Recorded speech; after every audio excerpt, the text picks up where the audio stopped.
नमस्कार, मंडी.com में आपका स्वागत है। मैं हूं भुवन भास्कर।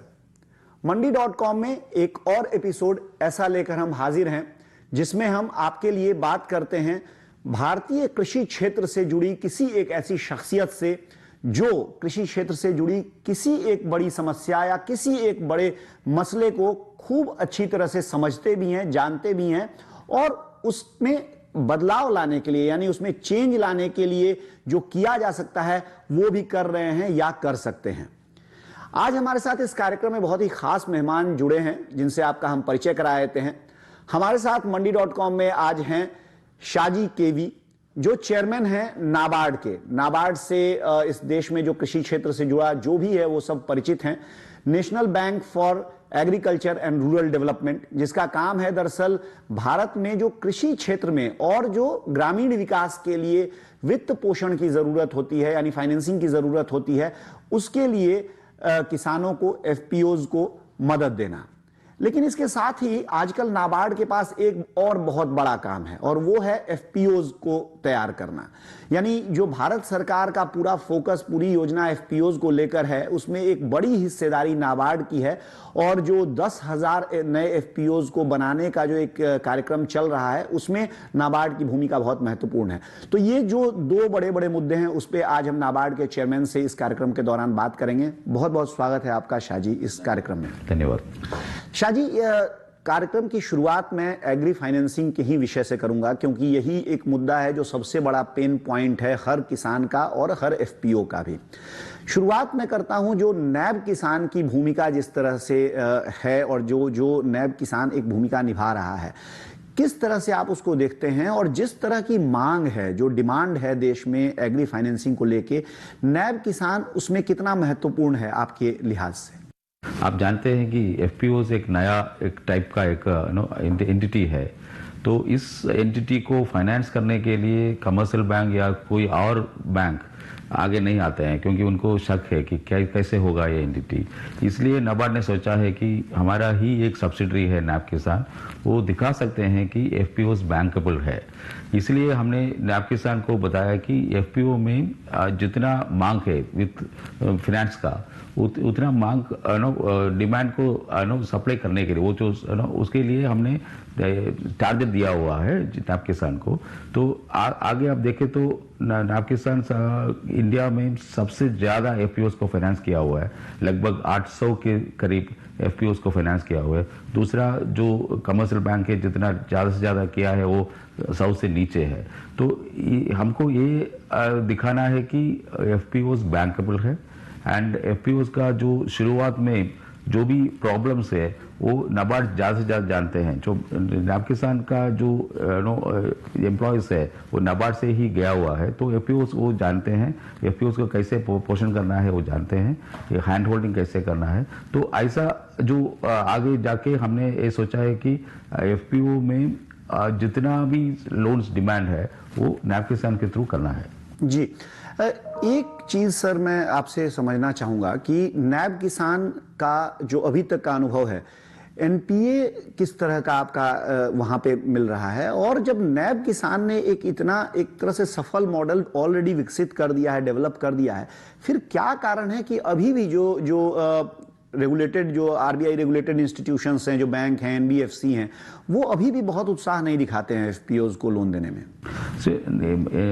अगर एनपीए के बारे में बताया तो कोविड के टाइम पे थोड़ा स्ट्रेस था एफपीओ या सारे लोन्स में स्ट्रेस था, बट कोविड के बाद अब देखें तो एनपीएस बहुत कम है एफपीओस में। बाकी बैंकों को एक शक है कि ये जो नया एंटिटी है इसका कोई क्रेडिट हिस्ट्री नहीं है, ये कैसे आगे जाएगा, एंड डिमांड भी जो पर लोन अमाउंट है वो ज़्यादा है, 10 लाख या 50 लाख या 1 करोड़ भी एक मांग है, तो उसके लिए वो शक है। बट देन नैब किसान को देख के अब बहुत बैंकों आगे आके नैब किसान से पार्टनर करके फाइनेंस करने के लिए वो सोच रहे हैं। सर, नैब किसान की जो भूमिका है, और जैसा कि आपने खुद कहा कि जो दूसरे बैंक्स हैं उनके मुकाबले नैब किसान बहुत आगे है एफपीओ फाइनेंसिंग में, लेकिन फिर भी मुझे लगता है आप ये जरूर मानेंगे कि देश इतना बड़ा है और जो डिमांड है वो इतना, उसका स्तर ऊंचा है कि अकेले नैब किसान इसको पूरा नहीं कर सकता जब तक कि जो प्राइवेट सेक्टर है वो नहीं आता है पूरे मन से, केवल सरकार की जबरदस्ती से नहीं। तो इसमें कौन कौन सी जो मेन बाधाएं आपको लगती हैं और उसको कैसे दूर किया जा सकता है, सरकार के स्तर पर या फिर बैंकों और निजी क्षेत्र के स्तर पर? सो अगर एफपीओ के बारे में बताते तो एक लोन लेने के लिए एक प्रोजेक्ट होना चाहिए, वो प्रोजेक्ट फीसिबल होना चाहिए, और प्रोजेक्ट प्रिपरेशन के लिए एफपीओस के पास इतना नॉलेज नहीं है। तो उसके हैंड होल्डिंग करने के लिए बहुत एनजीओ से, नाबार्ड के एजेंसी से वो ये सब हैंड होल्ड करके उनको प्रोजेक्ट रिपोर्ट बनाते हैं। फिर लोन के लिए सिक्योरिटी चाहिए, बट सिक्योरिटी एफपीओस के बाद पास नहीं होता है। तो सिक्योरिटी को कवर करने के लिए एक गारंटी स्कीम भारत सरकार ने नाबार्ड के थ्रू एक गारंटी स्कीम लागू किया है। तो अगर बैंक एफपीओस को लोन देना चाहते हैं तो ये गारंटी स्कीम का सुविधा ले सकते हैं। तो देन प्रोजेक्ट का फीसिबिलिटी देके बैंक लोन दे सकते हैं, कोई और कोलैटरल सिक्योरिटी कुछ नहीं एफपीओ को देना पड़ता है, ये गारंटी लेके दे सकते हैं। जी, यानी एक बहुत महत्वपूर्ण बात यहाँ चेयरमैन ने कही है कि जो एफपीओज को प्रॉब्लम्स होती हैं, समस्याएं होती हैं कर्ज लेने में, उसमें केवल जो फाइनेंशियल इंस्टीट्यूशंस हैं उनको दोष देना या ये कहना कि वो देना चाहते नहीं है लोन, इससे बेहतर है कि एफपीओज अगर अपने स्तर पर काम करें और जो प्रोजेक्ट जो वो दे रहे हैं उस प्रोजेक्ट को बहुत अच्छी तरह से उस पर काम करें, फुल प्रूफ बनाएं, तो उनको कर्ज मिलने की जो संभावना है वो काफी बढ़ सकती है और उनको कर्ज लेने में आसानी हो सकती है। बातचीत हमारी ये जारी रहेगी नाबार्ड के चेयरमैन से, लेकिन फिलहाल वक्त है एक छोटे से ब्रेक का। बने रहिए हमारे साथ, कहीं मत जाइए।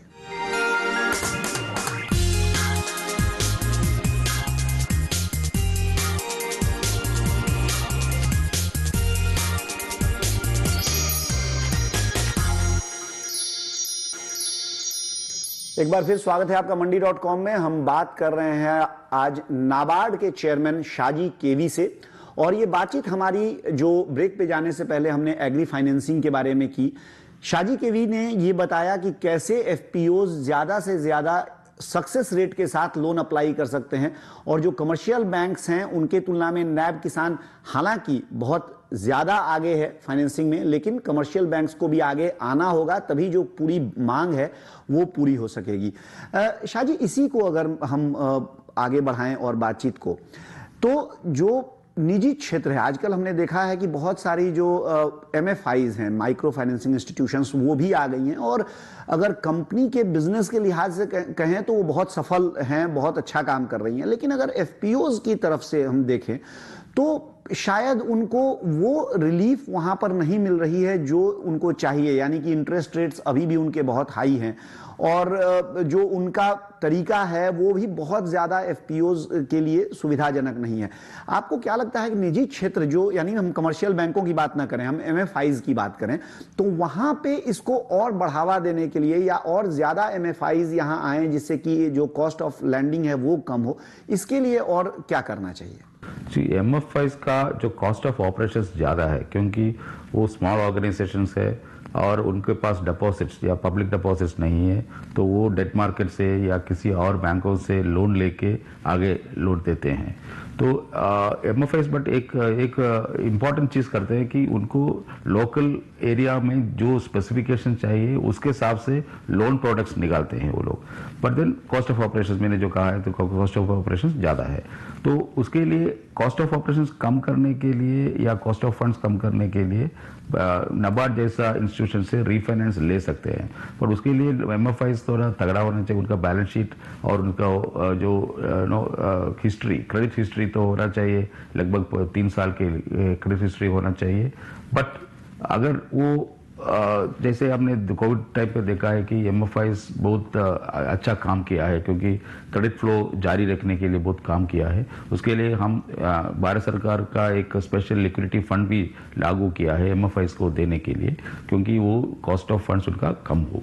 आगे भी हम ऐसा स्कीम्स सोचेंगे इसके बारे में, कैसे उनका कॉस्ट ऑफ फंड्स कम करने के लिए हम सोचेंगे। जी, यानी एक पहलू तो ये हो गया कि आप कॉस्ट ऑफ फंड कम करने पर काम कर रहे हैं, लेकिन दूसरा एक पहलू और है, वो है कि अगर आप एफपीओज को मजबूत करें, उनका बिजनेस इतना मजबूत हो कि जो भी वो कर्ज ले रहे हैं, अगर थोड़ा ज्यादा इंटरेस्ट रेट पे भी नेचुरली अगर बिजनेस उनका अच्छा होगा तो वो उसको अच्छे से हैंडल कर पाएंगे। ऐसे में थोड़ा मेरा एक सवाल आपसे है, और ये बहुत महत्वपूर्ण है क्योंकि आप देश में जो दो बड़ी नोडल एजेंसीज हैं सरकार की, उसमें से एक हैं जो एफपीओज प्रमोट करने को बढ़ावा दे रहे हैं। एफपीओज बिजनेस वाइज उस तरह से मजबूत क्यों नहीं हो पा रही हैं जो उनसे उम्मीद की जाती है, या जिसके लिए वो ये पूरी योजना ये बनाई जा रही है? एफपीओज के बिजनेस में बढ़ोतरी के लिहाज से क्या प्रॉब्लम्स, आप बॉटलनेक्स क्या हैं?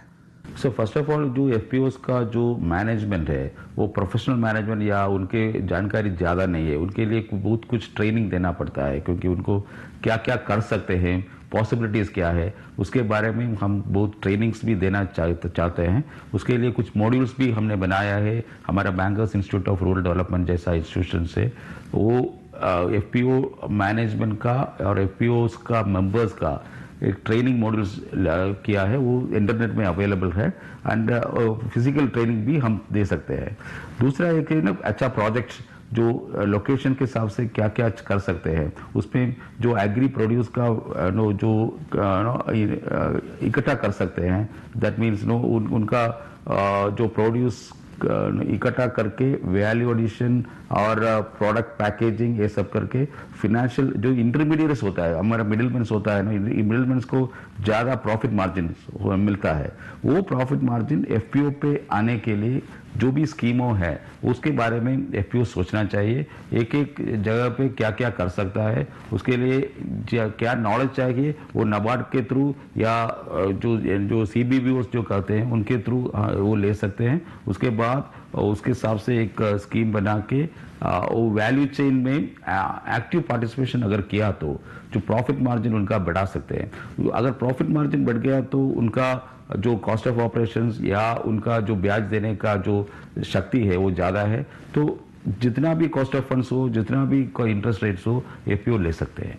जी अच्छा, एफपीओज को जो फंड की ज़रूरत होती है वो हर स्तर पर होती है, यानी सोइंग से पहले भी होती है, जब क्रॉप उनकी फील्ड में होते हैं तब भी होती है, और पोस्ट हार्वेस्ट भी उनको ज़रूरत होती है। ख़ास तौर से अगर कोई एफपीओ अगर प्रोसेसिंग में जाना चाहता है या क्लीनिंग ग्रेडिंग के लिए कोई यूनिट लगाना चाहता है, तो जो एग्री फाइनेंसिंग आप देते हैं नैब किसान से, उसमें किन किन कैटेगरीज में ये फंड्स दिए जाते हैं, और उसके लिए आपको एफपीओज को किस तरह की तैयारी करनी चाहिए वो फंड्स लेने के लिए? तो मोस्टली हम एफपीओस को देते हैं पोस्ट हार्वेस्ट के लिए। अगर प्री हार्वेस्ट के बारे में सोचे तो भारत सरकार का एक स्कीम है किसान क्रेडिट कार्ड।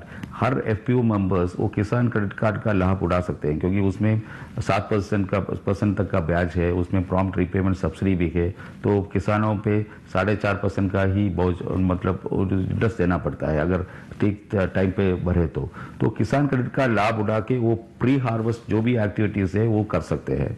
अगर वो उसके बाद हमको जो प्रोड्यूस इकट्ठा करके पोस्ट हार्वेस्ट एक्टिविटीज के लिए एफपीओस ज़्यादा से ज़्यादा, बट देन एफपीओस एक और काम कर सकते हैं कि जो इनपुट्स है जैसे खाद है या बीज है, इसका जो कलेक्टिव बेसिस पे वो खरीद के फार्मर्स को दे सकते हैं, तो फार्मर्स का भी जो किसानों का जो कॉस्ट है वो कम हो सकता है एफपीओस के थ्रू। तो इनपुट प्रोवाइडिंग में एफपीओस काम कर सकता है और आउटपुट एग्रीगेशन पे भी काम कर सकता है। जी, एफपीओज पे और एफपीओज को फंडिंग पे हमारी ये चर्चा नाबार्ड के चेयरमैन शाजी केवी के साथ जारी है, लेकिन फिलहाल वक्त हो गया एक छोटे से ब्रेक का। देखते रहिए डीडी किसान।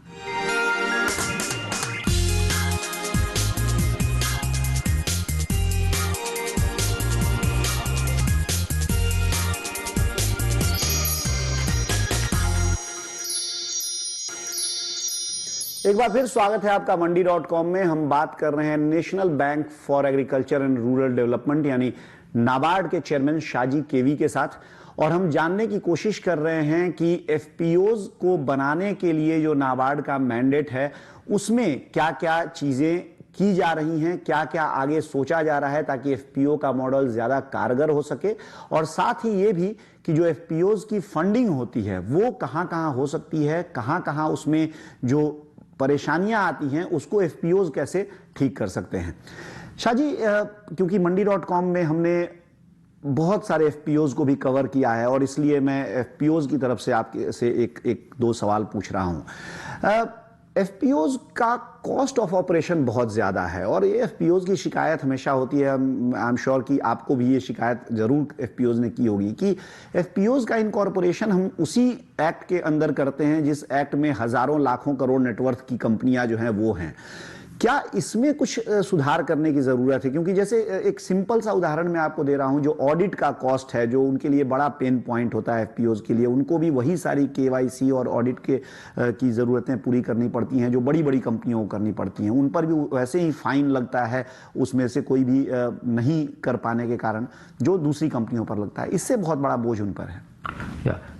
हम चाहते हैं या भारत सरकार भी चाहते हैं कि एफपीओज उनका जो स्पेशलाइज्ड एक्टिविटीज़ है उन पे ज़्यादा ध्यान दे, या बाकी जो इनकॉर्पोरेशन या ऑडिट इस बारे में ना वो ज़्यादा नहीं सोचना चाहिए। इसके लिए हमने ये सोचा है कि भारत सरकार ने भी डायरेक्शन दिया हुआ कि एक कॉमन पोर्टल बना सकते हैं एफपीओज के लिए। उनका जो भी एक्टिविटीज़ है ये पोर्टल के थ्रू कर सकते हैं, उनका ऑडिट भी पोर्टल के थ्रू कर सकते हैं, उनका ट्रांसैक्शंस भी ये पोर्टल, ये सॉफ्टवेयर ये जो ERP बेस्ड सॉफ्टवेयर है उनके थ्रू कर सके। तो इसके लिए एफपीओज को भी ये होगा कि उनका जो भी काम है वो अच्छे तरीके से चल रहा है, और बैंकों को भी ये लोन देने के लिए उनका जो डिजिटाइज्ड एक्टिविटीज जो होता है वो देख के बैंक ज्यादा लोन दे सकते हैं, क्योंकि सारे काम ट्रांसपेरेंट होता जाता है। और एक और चीज है कि एफपीओज का जो एक्टिविटीज है वो प्रोडक्टिविटी इंप्रूवमेंट और इनकम बढ़ाने का एक्टिविटीज है। जो एग्रीगेटेड जो कलेक्टिवाइज्ड फार्मिंग जो होता है उनको इकोनॉमिक्स का स्केल आता है तो इनपुट का कॉस्ट कम हो जाता है और आउटपुट का वैल्यू रियलाइजेशन भी बहुत ज़्यादा हो सकता है। उसका जो मार्जिन है एफपीओ लेके उनको ये सब कामों के लिए यूज कर सकते हैं, और एफपीओ का जो अपना जो कैपिटल और शेयर सरप्लस जो भी होता है वो बढ़ा सकते हैं। वो भी ताकत आगे जाके बड़ा स्टार्टअप्स या बड़ा कंपनीज भी बना सकते हैं एफपीओ। जी, एक जो विषय आपने पिछले वाले सेगमेंट में आपने किसान क्रेडिट कार्ड का जिक्र किया था, एक ये भी मुद्दा आता है कि किसान क्रेडिट कार्ड पर जहां उन किसानों को 4% पर इंटरेस्ट पर लोन मिल जाता है, जो एफपीओज हैं वो किसानों की ही संस्था हैं, लेकिन क्या ऐसा कुछ हो सकता है कि एफपीओ लेवल पर किसानों की संख्या, जो मेंबर फार्मर्स हैं, उनके आधार पर अगर उनको कोई कार्ड जारी किया जाए जिसमें एग्रीगेटेड एक लोन अमाउंट उनके लिए, एक लाइन ऑफ क्रेडिट उनको दिया जाए और कम इंटरेस्ट रेट पर वो वहां से ज्यादा आसानी से सारा केवाईसी किया रहे और सीधा केसीसी से वो लोन उठा सके? या हमने ये सोचा है कि एग्री वैल्यू चेन फाइनेंसिंग के थ्रू एफपीओज को एक लाइन ऑफ क्रेडिट दे सके। ऐसा एक पायलट 10 स्टेटों में हो जाते हैं। मतलब एक एफपीओज को लाइन ऑफ क्रेडिट देके वो क्या क्या कर सकते हैं, वो एक्टिविटीज कैसे डिजिटाइज कर सकते हैं, उसके ऊपर कैसे लोन दे सकते हैं, ये इसके बारे में पायलट जारी है। मतलब मे बी अंदर 6-7 महीने में वो पायलट का रिजल्ट आ जाएगा। उसके बाद पूरा भारत में एग्री वैल्यू चेन फाइनेंसिंग के थ्रू एफपीओज को लाइन ऑफ क्रेडिट देने का एक स्कीम बनाएंगे हम।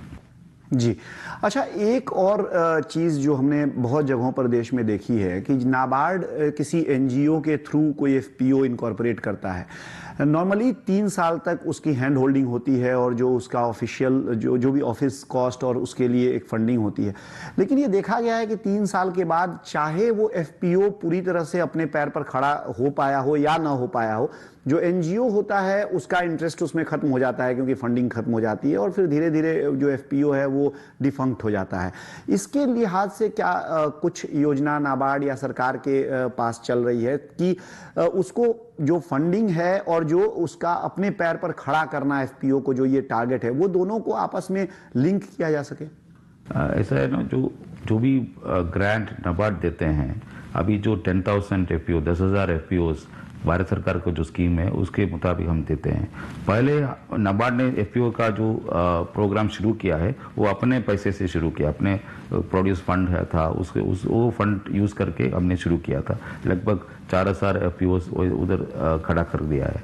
बट अब नया एक 10,000 एफपीओ खड़ा करना है, उसके लिए भारत सरकार का 3 साल का जो आपने जो बताया वो स्कीम जारी है। 3 साल का दूसरा साल अब चल रहा है, तीसरा साल कल अगले साल में खत्म हो जाएगा। हमारा ये सोच है कि एफपीओस अपने पैर पे खड़ा होना चाहिए 3 सालों में।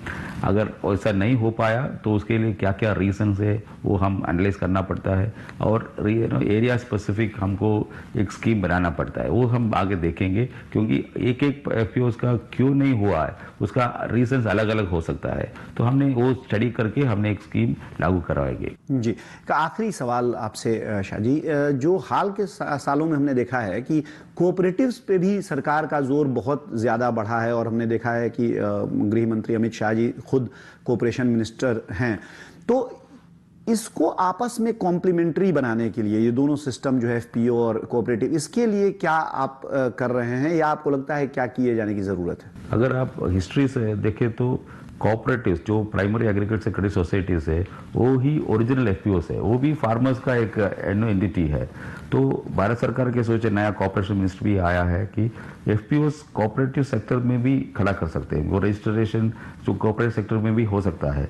नाउ एक बहुत सारे स्कीम्स कोऑपरेटिव सेक्टर के थ्रू लेने के लिए हम भारत सरकार का एक प्रोग्राम चल रहा है। हर पैक्स जो कोऑपरेटिव सोसाइटीज है ग्रेन स्टोरेज स्ट्रक्चर्स बना सकते हैं, पैक्स मल्टीपर्पज सोसाइटीज बना सकते हैं। पैक्स अब जो करते हैं कि सिर्फ लोन देते हैं या रिकवरी करते हैं, जो बैंकिंग करते हैं, बैंकिंग के अलावा और एक्टिविटीज भी करने के लिए पैक्स को एलिजिबल करने के लिए एक मॉडल बायलॉस हर स्टेट में दिया हुआ है कि वो अडॉप्ट करने से पैक्स मल्टीपर्पज सोसाइटीज बन सकते हैं और एफपीओ का जो भी काम है पैक्स के थ्रू भी कर सकते हैं। जी, बहुत बहुत धन्यवाद शाह जी केवी आपका आज हमारे साथ मंडी.com में जुड़ने के लिए और ये तमाम बातें हमारे दर्शकों से साझा करने के लिए।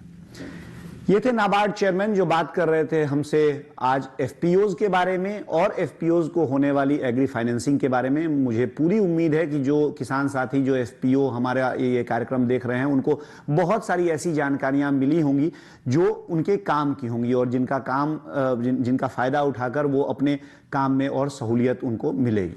फिलहाल अब मंडी.com में हो गया है समय आपसे विदा लेने का, लेकिन बने रहिए हमारे साथ, देखते रहिए डीडी किसान, क्योंकि डीडी किसान पर खबरों और कार्यक्रमों का सिलसिला जारी है। आपकी राय हमारे लिए बहुत महत्वपूर्ण है। आप हमारे टोल फ्री नंबर पर कॉल कर सकते हैं और अपनी राय दे सकते हैं। साथ ही आप ईमेल के जरिए भी हमें अपनी राय दे सकते हैं। हमारा ईमेल पता है ncdexmandi@gmail.com।